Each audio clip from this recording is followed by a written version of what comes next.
I don't believe in get rich quick schemes. I don't believe in covetousness. I don't believe in greed. I don't believe in people trying to make money at all costs. No, I believe because there is no accidental success. So wealth is created, and in order for you to create wealth, you need to know the ingredients for wealth creation, and you also need to know that there is a process to wealth creation. When you are looking for money's sake, or you are looking for money for status sake, or you are looking for money so that you can show them, then life will show you. In order for you to become successful, you don't need only academic education. All that academic education will do for you is to help you to know how to read, write, and do mathematics. Yes, it's okay, but how many multi-millionaire professors do you know? So if you have to eat once, because people talk about 3 square meals, no. If it's only one time in a day you can eat, square it. A lot of people want to become wealthy. A lot of people want to create wealth, but the missing link is they don't know how. They know what they want, but they just don't know how to get it.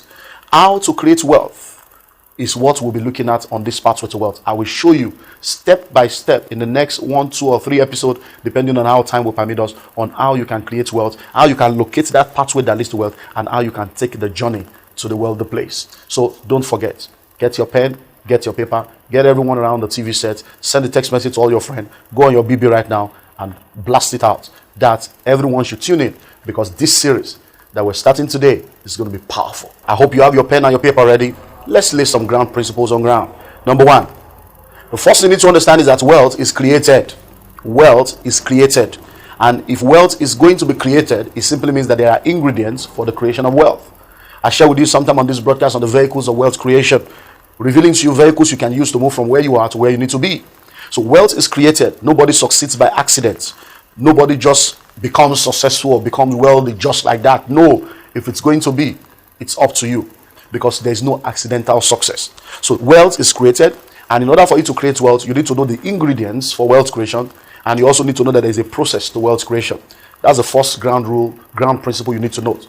The next thing you need to note is, if you're going to become wealthy and you're going to understand how to walk the pathway to wealth, number 1, you must realize that there is a wealthy place.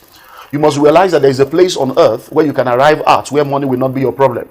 Because the way a lot of people see money is affected by their mindset. Money is nothing but just a tool for fulfilling purpose. When you are looking for money's sake, or you are looking for money for status sake, or you are looking for money so that you can show them, then life will show you. But when you're looking for money and you're making money for the purpose of being empowered enough to make a difference in your generation and to create value, then money will always find a way of gravitating towards you. So the thing you need to note is there is a wealthy place. There are people on earth today that live in a wealthy place. They don't have money problem. The problem they have is how to spend the money, or how to manage the money, or how to protect the money. But when it comes to making money, they've got that covered. So number 1, there is a wealthy place. There is a place where you can arrive at with integrity, with hard work, with smart work, and money is not going to be your problem. That's number 1. Number 2, there is a pathway that leads to that wealthy place. There is a wealthy place, and there is a path that leads to that wealthy place. That's the second thing you need to note. Now, if there is a wealthy place, which there is, and there is a path that leads to the wealthy place, discovering the path and taking the journey guarantees that you will get to the wealthy place in only a matter of time. Yes, discovering the path that leads to wealth and taking the journey guarantees that you will get to the wealthy place is only a matter of time. And what this broadcast is all about, especially this particular series, is all about unveiling to you that path that leads to the wealthy place, so that it will now be left to you whether you want to take the trip or not. I don't believe in get rich quick schemes. I don't believe in covetousness. I don't believe in greed. I don't believe in people trying to make money at all costs. No, I believe when you know how to create wealth and you are concerned about offering value and making a difference, then when you offer value, money flows in exchange for value. Now, if you are going to become wealthy, you must discover the pathway to wealth. And in order to take the trip on that pathway to wealth, you must be ready to do what you need to do. Now, all over the world, men and women have discovered the path that leads to the wealthy place. And people have been taking the trip every day. And many people have been arriving at the wealthy place every day. There are 3 steps on the pathway to wealth. I call them the 3 bus stops on the pathway to wealth. If you are ever going to become wealthy, the pathway to wealth is made up of number 1, financial intelligence. Number 2, financial planning. Number 3, financial discipline. Financial intelligence is the doorway into the pathway. Financial intelligence is the doorway into the pathway. Financial planning is the process in the pathway. Financial planning is the process in the pathway. And financial discipline is the guarantee on the pathway. Financial discipline is the guarantee on the pathway. When you have financial intelligence, the doorway is open unto you. When you have a financial plan, the process begins. But it's financial discipline that guarantees that you will arrive at the wealthy place, because if you don't stick to your plan, the plan will never be achieved. So if you are ever going to become wealthy, you need to go from one bus stop to another bus stop to another bus stop, so that you can arrive at that destination called the wealthy place. So let's begin. Number one, to become wealthy, you need financial intelligence.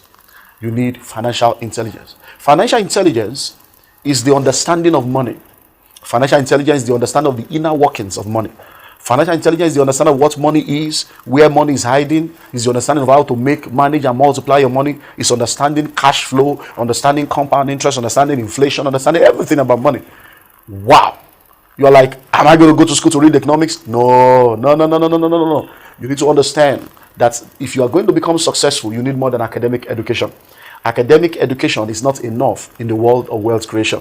There are different kinds of education. If you get the book, The School of Money, you see the 7-star education, where I told about different kinds of educations you need to have. In order for you to become successful, you don't need only academic education. All that academic education will do for you is to help you to know how to read, write, and do mathematics. Yes, it's okay, but how many multimillionaire professors do you know? We have professors of economics that don't know nothing. They don't know how to create wealth. Why? Because they have the theory, but they don't have the practical. And that's why, like I've said over the years, even if you have PhD in swimming technology, it doesn't make you a swimmer, because theory and practical are two different things. So number one, you need financial intelligence, and schools don't teach financial intelligence. A lot of people have gone to school, yet they still don't create wealth, because schools were not set up to help you to be able to create wealth. Schools were set up so that you'll be able to know how to be an employee, not an employer. So people go to school, and when they come out of school, they come to beg to apply. It's easy for you today to see someone that has gone to school, they have BSc in business administration, yet they can't run a barbering salon successfully. They can't run a business successfully. Why? Because they have the practical and they have the theory, but they don't understand the practical. Now, listen well. You need financial intelligence if you're going to create wealth. You need to know a lot of things about money, because when you understand money, the money will gravitate towards you. How many of you like spending time with people that don't understand you? So if you don't like spending time with people that don't understand you, how do you expect money to spend time with you when you don't understand money? So if you want to become wealthy, you need financial intelligence. And in order to get financial intelligence, financial intelligence comes through personal development and capacity building. It comes through you making a commitment to be a student in the school of life, to be a student in the school of continual education, and to continue to learn, read books, buy tapes, attend seminars, do all you can to develop yourself and become knowledgeable in the area of finances. You know what? If you want to succeed in any area of life, you must read the number of books commensurate to your age in that area. So if you want to succeed in your finances and you are 30 years old, you must read at least 30 books on finances. If you are 45 years old, you must read at least 45 books on finances to succeed in finance. Any area of life where you want to succeed in, read the number of books that is commensurate to your age in that area and to position you. So you want to become wealthy, you need financial intelligence, and it's reading books, attending seminars, buying tapes, so that you can become knowledgeable. Once you know how to create wealth, it will now be left for you to develop a plan and stick to your plan and arrive. Once you have financial intelligence, I call it the doorway into the pathway. If you've been following this broadcast, I shared with you a few episodes back on developing investment mentality. Now, investment mentality is financial intelligence. It is the doorway into the pathway. Because once you have that, then you know all you need to know to start out on the journey of wealth creation. But knowing it and doing it are two different things. And that's where the second step comes in. Financial planning. Now, financial planning is that personal development, wealth creation agenda that you put in place to achieve your financial goal. So if you want to arrive at the wealthy place, you need a financial plan. You know by now that if you fail to plan, you have already planned to fail. Proper planning prevents poor performance. If you plan well, you will do well. No one will plan your life for you if you don't plan it for yourself. So in order for you to become wealthy, in order for you to create wealth, you must have a financial plan. Financial intelligence is the starting point. Financial plan is the real process. I call it the real McCoy. That's how we separate the boys from the men. You want to create wealth? You need a financial plan. You need to be able to have a plan on how to achieve that desired goal for your financial life. Now, let's begin to, I hope you have your pen on your paper. Let's begin to break it down, because this is the meat of it all. When we talk about the financial plan, in order for you to successfully have a plan, you must be able to answer some basic questions. In the book, The School of Money, I've written down all the questions you need to answer in order to be able to position yourself for a successful financial plan. So if you don't have the book, you need to get a copy of that book. But now, in order to have a successful financial plan, you must be ready to go through some basic steps. I call it A, D, C. A, D, and C. Number one, to have a successful financial plan, you must be able to ascertain your location. That's the A. ascertain your location. You must know your present location. D, second step, is you must determine your destination. Determine your destination. C, which is the third step, is you must choose your vehicle. So you must ascertain your location, determine your destination, and then choose your vehicle. Have you ever tried to order for something, or you tried to book for a flight and then you called the airline? When you call them and you tell them you'd like to book a flight, what's the first question they ask you? Where is your departure point? There is no airline that can give you the cost of any flight without knowing where you are departing from. So if you don't know how to ascertain your location, you cannot navigate your way to your final destination. And that's what happens in life. A lot of people don't know where they stand, and they want to succeed to arrive at a destination without even knowing where they're starting the journey from. Because many times we compare ourselves with people. I was in a management training just this last weekend, and I was training a lot of management executive of an organization. And after I was through, when the question and answer session came up, one of them said, well, what you're saying is the truth. I've been a very, very good person when it comes to investment. And he said he has just completed his second building, and tenants are going to be moving in very soon. And guess what? When he said that, most of his colleagues were amazed. They were like, you mean this guy has a house, not just one? He has finished the second one. Why? Because he understood what he needed to do now. And I told them, I said, now many of you will look at this guy and say, he's your mate. We are all working in the same place, but he's doing something that you are not doing. And over a 5 to 10 year period, there will be so much gap between the two of you. Now, while he is knowing his position, many of them think they are on the same level, whereas you are not on the same level with him. So you must determine or ascertain your location. Where are you? How old are you now? How much are you worth? What's your source? What are the sources of income you have right now? What are your assets? What are your liabilities? All these things are very important, because you're listening to me right now, you're 20 years old, and you're listening to me right now, you're 40 years old. The way a 20-year-old will react will be different from the way a 40-year-old will react. The time a 20-year-old has, a 40-year-old guy doesn't have it. So if I'm going to show you how to create wealth, and I tell you, you can become rich, you can become wealthy in 10 years. That means if you are 20, by 30, you are rich. If you are 50, by 60. So it means that you have to know where you are. How old are you? What are your responsibilities? What are all these things are very important. And all those questions are in the book, The School of Money. So number one, you must ascertain your location. Where am I now? Number two, you must determine your destination. Where are you going to? What is your definition of the wealthy place? Yeah, because wealth is relative. Wealth is relative. To a woman in the village where there are no electricity, no pipe-borne water, no road, no nothing. She's not seeing electricity, so she's not thinking of having a TV set. She's not thinking of having a Jeep or 4-wheel drive. It's useless to her because she's in the village. All those things are not valuable. So you need to understand that when we say wealth is relative, what is your own wealthy place? You must determine it. You must determine what it means to be rich. What is your own definition of I'm rich? What is your own definition of I'm wealthy? You must know what it is. So when you ascertain your location, then you determine your destination. Now, when you have ascertained your location, where you are, you have determined your destination, where you are going to, the third step is you now choose your vehicle.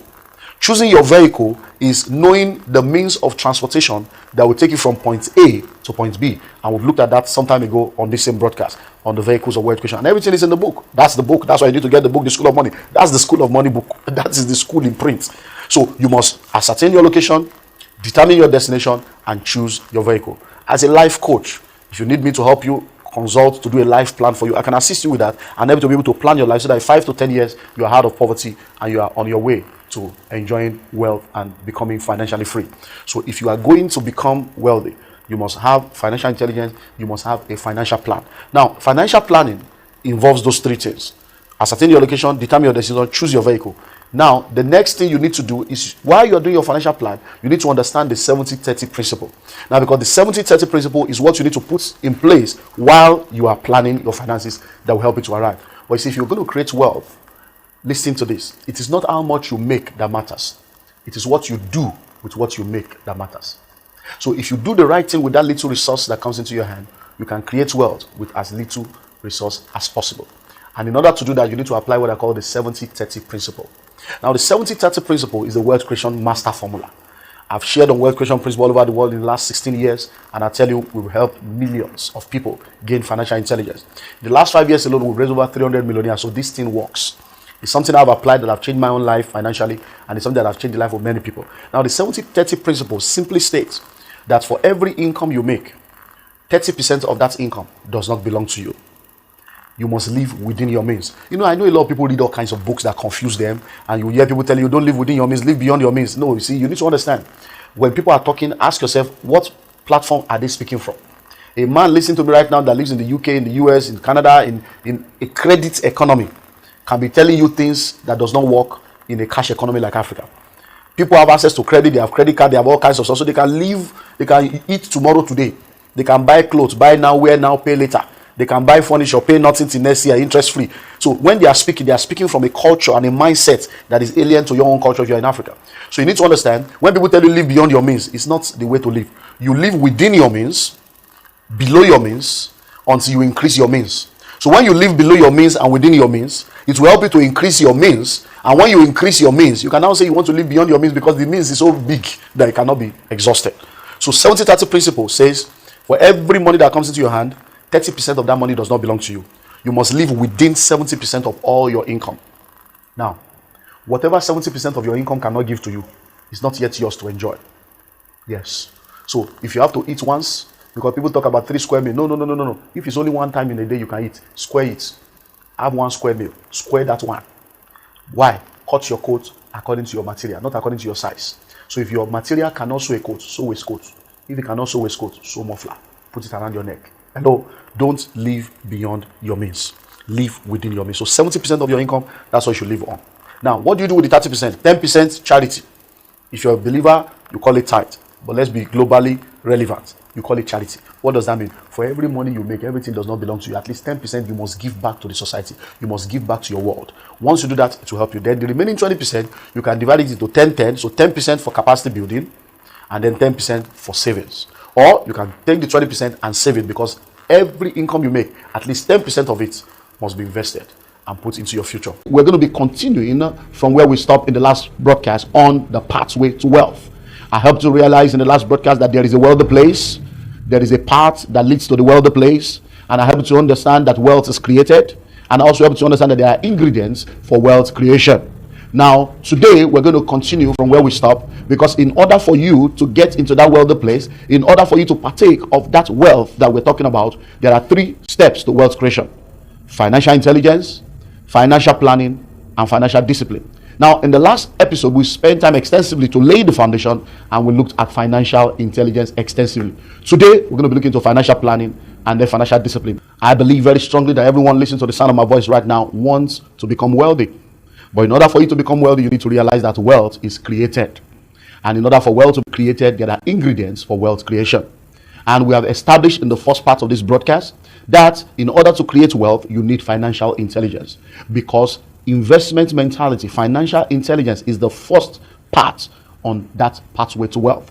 Once you have financial intelligence, then you'll be able to move on to the other part that will help you to become wealthy. Well, today we want to look at the second step on the pathway to wealth, which is financial planning. Listing and listing wealth. If you fail to plan, you have already planned for failure. No one will plan your life for you if you don't plan it yourself. You need to understand that proper planning prevents poor performance. And if you plan well, you will do well. An object will remain stagnant until a force is applied. In the same way, your life will remain the same way it is until you do something meaningful about it. If it's going to be, it's up to you. I dare say that you are where you are today because that is what you plan to be operating in. You say, excuse me, what do you mean? Do you mean I plan to be like this? Well, if you didn't have any plan to be somewhere else, if you didn't have any plan to be on a different level, that's why you're on the level that you are in right now. So in order for you to become wealthy, apart from just having financial intelligence, getting information through books, tapes, seminars, apart from academic education and financial education, all the different dimensions of education you need to have a financial plan. Now listen, when it comes to financial planning, there are 3 dimensions to your life. The first stage of everyone's life is called the learning stage of life. And that's the first 25 years of your life. So in the first 25 years of your life, you're expected to be learning. So by the age of 25, whether it's through a tertiary institution, through a skill acquisition or a technical institution, or through learning a trade, by the age of 25, you must have enough information and you must have learned enough to move you into the second phase of your life. Now, if by the age of 25 you are still confused about life, by the age of 25 you still don't have a purpose and a direction for your life, then your life is behind schedule. But after the first 25 years of your life, you move into the second stage. The second stage of your life is between the age of 26 to the age of 50. And that's called the earning stage of life. That's the stage of life where you are expected to be earning an income with the information you have from the first stage. But guess what? There are people that are in the second stage of life still trying to achieve what they should have achieved in the first stage of life. So if you find yourself listening to me right now, you're 26 years and above, you don't have a degree, you don't have a qualification, you don't have a certification, you have not learned anything completely that you can use to earn an income, your life is behind schedule. That's why it's amazing. You see a lot of people thinking they are young. Oh, I'm still young. At 27, you are not young. At 27, I was already married. By 28, I had my first child. At 24, I started a ministry. By the age of 21, I started my first business. So you can't sit down there and tell me you are young at 27. It's a delusion. You see a lot of people, they get into university today, and the first thing they want to find out is how many guest hostels do we have, not where is the library. And that's why you see a lot of people failing, because they don't understand how to manage their life. If by the age of 26, you are still trying to sort out your life, then you need to move fast. Between the age of 26 and 50, you must have earned everything you need to earn. That's the time you need to get married, give birth to your child, do all the work you need to do, retire, get your own house, start your own business, and then you are now ready for the third stage of life. The third stage of life is the turning stage, and that's between the age of 51 to 75. That's the time you're supposed to be turning around to mentor the next generation. If at 50, you are still a tenant, your life is behind schedule. If at 50, you are still working and pursuing money by salary, your life is behind schedule. If at 50, you're not married, no children, your life is already behind schedule. So you need to plan. I decided to say this so that you will understand the need for you to plan. Because many times we deceive ourselves, there's still time, there's still time. There's still time, there's still time. Is what makes the rat to continue to eat the bait until it is caught in the trap. And many of us are caught in the rat race. And like I've said over and over again, even if you win the rat race, you are still a rat. So, in order for you to become wealthy, you need to have financial planning. Now, there are 3 steps or dimensions or operations or steps and things you need to do in financial planning. In financial planning, you need to do what I call the ADC. A, ascertain your location. D, determine your destination. C, choose your vehicle. What do I mean by that? A means ascertain your location. Where are you now? If you don't know where you are, you can't navigate your way to where you need to be. If you call any airline right now that you want to buy a ticket, the very minute you call them, the first thing they will ask you is, if you say, I want to buy a ticket to New York, I want to buy a ticket to Johannesburg, I want to buy a ticket to Abuja, they will ask you from where. They need to know where you are. They need to know where you're going to commence the journey from in order to help you navigate the cost of your journey. So ascertaining your location is asking yourself the simple question, how old are you now? How much are you worth? How much do you earn? What are the possible income streams around you that you can take advantage of? If you get the book, The School of Money, I gave you all the questions you need to ask yourself. I call it the Financial Intelligence Questionnaire, where you do a financial analysis of your life and you're able to ascertain your location. Because if you're listening to me right now and you're 20 years old, and someone else is listening to me right now and you're 45 years old, you are on different starting points. Because what a 20-year-old man can sacrifice and go through, a 45-year-old man does not have enough time to still do it. If you need 20 years in order to create wealth, and you start at the age of 20, by 40 you are there. But if you start at the age of 45, you'll be 65 before you get there. So number 1, ascertain your location. Where are you? How much are you worth? The second thing is determine your destination.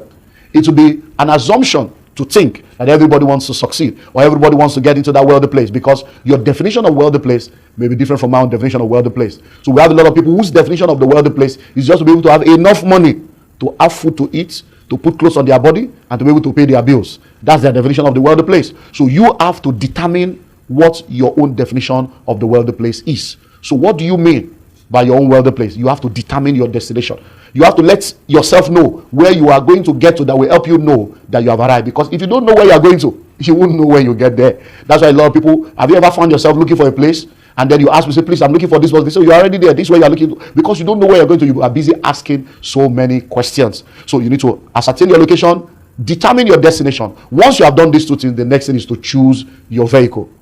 Now, I want to talk to you about vehicles. If, for instance, now you've ascertained your location, you know where you are, you know what you have and what you don't have, you've determined your destination, you know where you want to get to. Probably you want to tell yourself, okay, by the age of 50, I want to be a billionaire, or by the age of 50, I want to have 100 houses that will be giving me a cash flow of 100 million per annum. Whatever it's your destination, the next thing you need to do is to choose your vehicle. Now, as it is in the natural, so it is in the financial. A vehicle is a means or a mode of transportation. A vehicle is a mode of transportation that takes you from point A to point B. So if you want to move from point A to point B, you need a vehicle. You can decide to trek, you can decide to ride a bicycle, you can decide to take a motorbike, you can decide to take a car or train or ship or boat, or you can decide to fly. But guess what?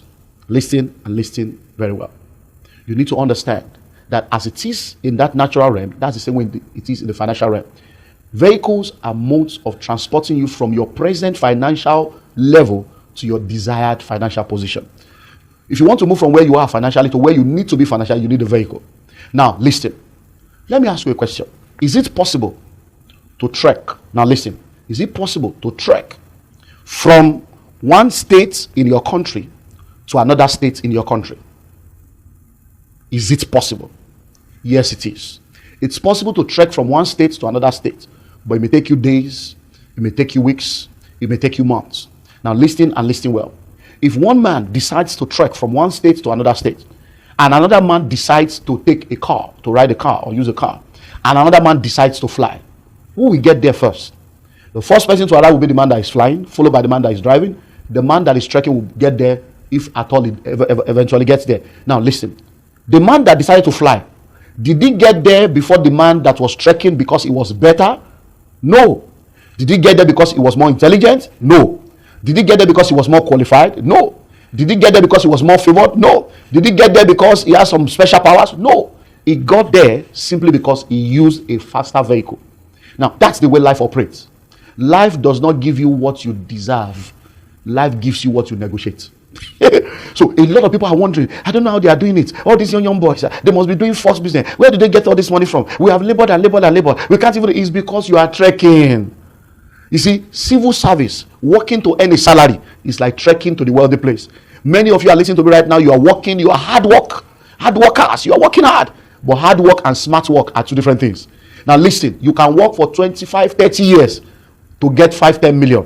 While somebody else can get the same 5 or 10 million by one deal, one business deal, legal business deal.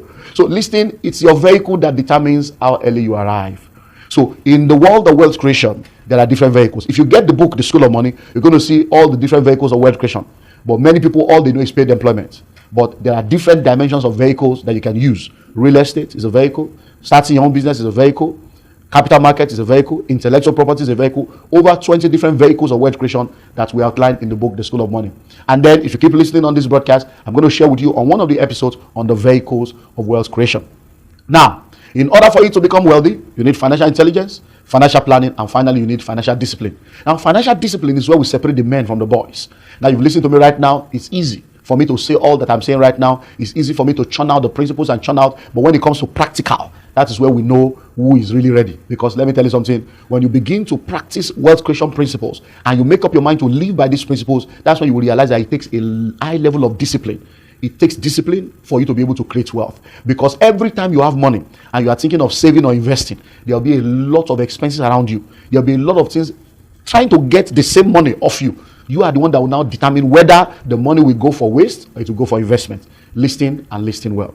Financial discipline is you rising above waste. Financial discipline is you learning how to delay gratification.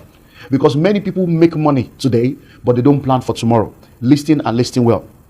It is not how much you make that matters. It is what you do with what you make that matters. A lot of people don't delay gratification, so they waste all their money because they think there's still time. People always have this belief that, oh, money will always come, I'll always make money. It doesn't work like that. Life is not a straight line. If you eat tomorrow's food today, you're going to be hungry tomorrow. If you wear tomorrow's clothes today, you're going to be naked tomorrow. If you live tomorrow's life today, you ain't going to have no life to live tomorrow. So it's very important for you to discipline yourself, delay gratification, pay the price now, so that when you are old, you'll be able to relax and be eating from the dividends of your labor. Because the price you refuse to pay as a youth, you will pay as an elderly man, but it will be with a lot of interest that you need to pay. So now, how do I plan my life? I want to now talk to you about the 70-30 principle. Now, you see, no matter what you earn, you need to understand that every money that comes into your hand, 30% of that money does not belong to you. So when you earn an income, make sure you do everything you can to live within 70% of your income. Now, if you live within 70% of your income, it will help you to be able to create a future for yourself. Whatever 70% of your income cannot give to you is not yet yours to enjoy. So don't be in a hurry. You need to understand that they have not stopped manufacturing cars, they have not stopped manufacturing clothes, they have not stopped manufacturing gadgets. So whatever you can get today, you get it tomorrow, and you end up getting a better model of it. Now listen. So when you get any money, say you get 10,000. Once you get that 10,000, separate it into two. 70% of it is what you should begin to budget on. 30% of it does not belong to you. 10% belongs to God. It belongs to your creator. Oh, I don't believe in that. No problem. You need to understand that at least 10% of your money must exit your life in order for you to continue to perpetuate life, because giving is living. Check all through life. The law of giving and receiving is a law of life. So 10% belongs to God. 20% belongs to your future. If you save between 10 to 20% of all the income that comes into your hand, you'll be amazed at how much multiplication you will have. A lot of people spend 10, 20, 30 years working without any savings. If you are not saving, you are not safe. So you need to understand that as you make money, you put at least 10 to 20% of that money into your future. And that's the way it works. Once you earn any income, just make sure that you live within the 70% of that income, no matter how small it is. You say, oh, but there's no way I can pay for a house with that kind of money. Then squat while you are trying to gather your wealth, because you need to understand that the future you create is the future you inhabit. Now, listen to this. Do you know that today is the tomorrow you spoke about yesterday? Yes, today is the tomorrow you spoke about yesterday. There's really no tomorrow anywhere. Yesterday ended last night. So every time you talk about tomorrow, that tomorrow is a blank, vacant, empty shell. Now, what you do today is what determines what that tomorrow will be. That's why we say the way you lay your bed is the way you will lie on it. So make sure you live within 70% of your income. And then you give 10% out to God or charity or whatever you want to call it. And then save at least 20% of your income. Because in wealth creation, we teach people to have between 6 to 8 months of their living expenses saved up in cash. If you lose your job today, every money you need to sustain yourself for 6 to 8 months, you must have it sitting down cash somewhere. So that in case you lose your job, you can spend the next 6 to 8 months looking for another job without having to end up becoming a welfare case. And there are a lot of people listening to me right now, they are just 1 month away from welfare, 2 months away from welfare, 3 weeks away from welfare. Once they lose their job today, within 2 weeks, they have started begging and borrowing money. It simply means you are not planning your life the way it's supposed to be planned. And guess what? Nobody will do it for you. It's yours to do for yourself, because if it's going to be, it's up to you. So once you begin to separate between 10 to 20% of your income into savings, then that is what you will now use to start an investment. Now listen, there's a difference between savings and investment. Savings is setting money aside for a purpose, while investment is sending money on assignment for a return. So you save towards an investment. So as you begin to save between 10 to 20% of your income every month, or every time you get an income, it becomes a lump sum that you can now invest into a vehicle that will now help you to be able to create that wealth. Like I've always said, if you think knowledge is expensive, try ignorance. It will cost you more. I believe very strongly that anybody can change their life in 5 years. Anybody can succeed and make meaning and make impact and create wealth in 5 years. How? That's what I'll be sharing with you. Today we're looking at the power of the 5-year plan. I believe very strongly that anybody can change their life in 5 years if they can just do what they need to do within those 5 years. Now, before I begin to talk to you about details on the 5-year plan, let me help you understand that in life there are different stages of your life. And if you know how to manage each stage of your life, it will prepare you to be able to succeed in the second stage of your life. We can look at the stages of life in 2 ways. We can look at it as 3 stages or 4 stages. What do I mean by that? Well, if we look at it as 3 stages of life, we can say you have the morning season of your life, you have the afternoon season of your life, and then you have the evening season of your life. If we look at it that way, we can say the first 30 years of your life is your morning. So the first 30 years, you are in the morning season of your life. It's good morning, so you're still young, you're still growing. Well, you can afford to make some mistakes. You can afford, to, not be really serious as you should if you want to grow old before you become meaningful. That's the first stage. The second stage of your life, we can call it the afternoon stage of your life. And that's another 30 years of your life, from age 31 to 60. We can call that the afternoon season of your life, where you are actively working, you are matured, you're getting married, you're giving birth to children, you're developing your career. And then the third stage or season of your life, we can call the night season of your life, will be from age 61 and above. So if we call it another 30 years, so 61 to 90. We can break it into evening and then night, but let's look at it as morning, afternoon, and evening of your life. You see, the way you handle the morning season of your life will determine the way the afternoon of your life will be. The way you handle the afternoon season of your life will determine the way the night season of your life will be. I've seen a lot of people that are in what I call the night season of their life, but you see them and you're wondering, how did these guys arrive at this bus stop? I remember a few years back, I came back home and I saw, I was, running and expecting the security guys at the gate to open the door for me, and I saw this elderly man. He's in the 70s from the way he looked. I later discovered he was just 70 exactly. He's not over 70, and he was opening the gate and he was just moving like that, and he was like he was going to die there. I was like, hello, what is this man doing in my house? When I got inside, I came out and he was like, yes sir, Sean sir, Ogami sir, my lord sir. I said, excuse me sir, Papa, what are you doing here? Zio, I'm an old soldier, I retired. I said, look, you are too old to be doing this kind of job. How can you be at your, how old are you? It's your 70 and sharp, 70 young. I'm like, at 70, you are opening gates. Number one, I didn't believe that at that age, that's what you should be doing, because I know how much they are paying them is not anything meaningful. Number two, I believe it was risky for a man at that age to be at the gate, because number one, what is he going to secure? He can even secure himself. And number two, I don't want somebody to come and die in my house and they will say somebody died in his house. And then number three, I did not even feel comfortable. My moral compass did not work well for me to be sleeping and a 70-year-old man is at my gate. as a young boy. I just felt this guy is as old as my father. Why will he be at the gate? I called the company and said, please, I need this guy out of my house, because I could not imagine coming home every day to meet a 70-year-old man opening gate for me at my age. Now, question, do you think that man planned to be opening gate for a young boy at the age of 70? No. I believe he had a dream, he had a plan when he was young.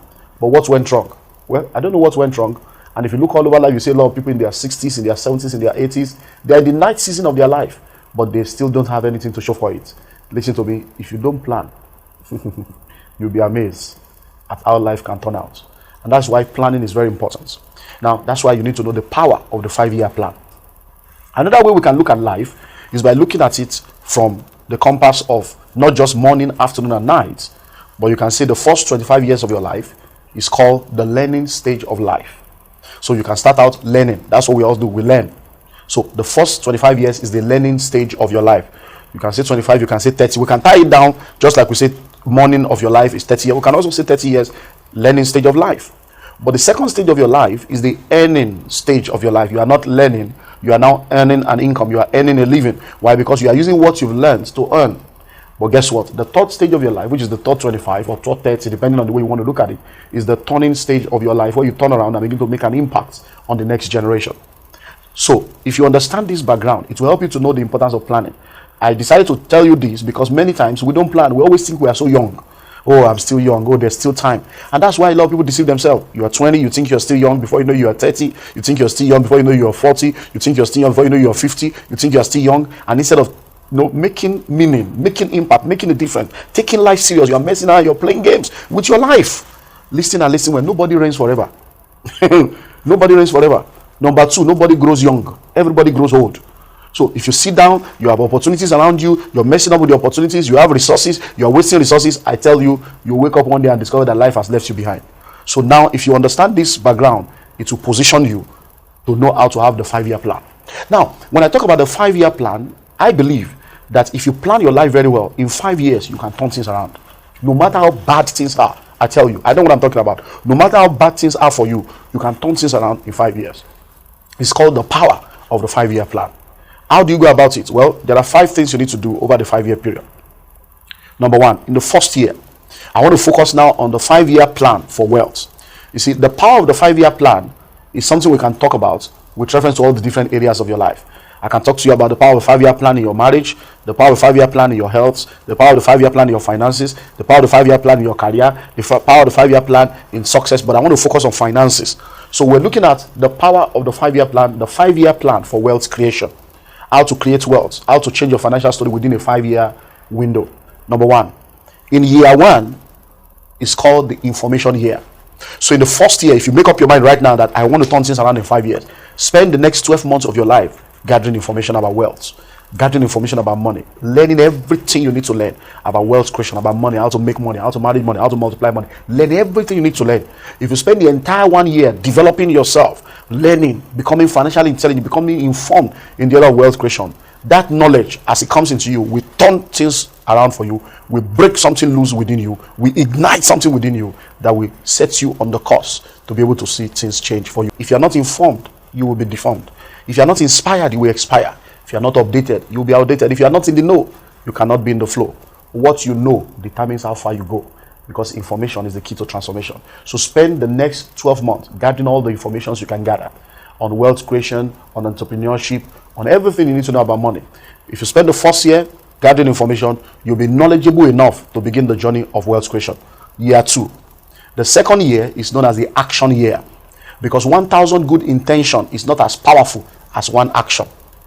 Until you give attention to your intention, your world will stand at attention, and the world will not give you attention. So you need to make sure you act. If you know all the things you need to know and you don't do what you're supposed to do with what you know, you are still going to remain the same. So year 1 is information. Year 2 is action. As you begin to act on what you have known and learned in the first year, you begin to see results. Now, the fact that you are in year 2 and you are acting does not mean you should stop learning. When you move to the next stage, what you started, you must continue. So if you are in year 2, it's an action year, it is also a learning year. So you only started year 1 learning and getting information to kickstart the journey. But now that you have started acting, when you begin to act, you begin to see a lot of reality. Many of the things you have read in books, many of the things you have heard in seminar, when you get into the field and you start acting, you begin to see real life, and then many of those things you now really see that you need to have more information on how to navigate your way. So by the time you get to the action stage, you have to keep learning. Year 3, listen, is the system and structure stage. You see, when you are in year 3, you have started acting, result has started coming, but if you are going to make meaning and make impact, you have to set systems and structures in place. Yes, if you set systems and structures in place, your action can produce more because you can multiply your action by using systems and structures. I call system an acronym for save yourself time, energy, and money. SYSTEM. Save yourself time, energy, and money. When you set structures in place, as you are acting, because you are learning, you are acting, you are discovering the law, so you put structures in place. Get a company, set up a company, register your company, open an office, employ staff. Have structures in place so that what you were doing alone, other people can join you in doing it, and you can multiply your efficiency. So year 1 is information, year 2 is action, year 3 is systems and structures. When you set systems and structures in place, then you continue to learn, you continue to act, the systems are now in place, and then year 4 is expansion year. In year 4, you begin to expand, you begin to expand, you begin to expand. All the things you have learned, all the things you have been acting that has been producing results, all the systems and the structures you have put in place begins to create a leverage for you to expand and make a difference. And finally, year 5 is the freedom year, where you become free from that which held you down before you began the journey. If you are able to put this 5-year plan in place and you take it serious and you act on it, you'll be amazed at how it can turn things around for you. The power of the 5-year plan. From today, stop saying one day I will be rich. Instead, ask yourself this: what is my plan? What is my vehicle? What is my discipline level? Because weight is not accidental. If you are serious about building wealth, comment structure below. Comment structure. Thanks.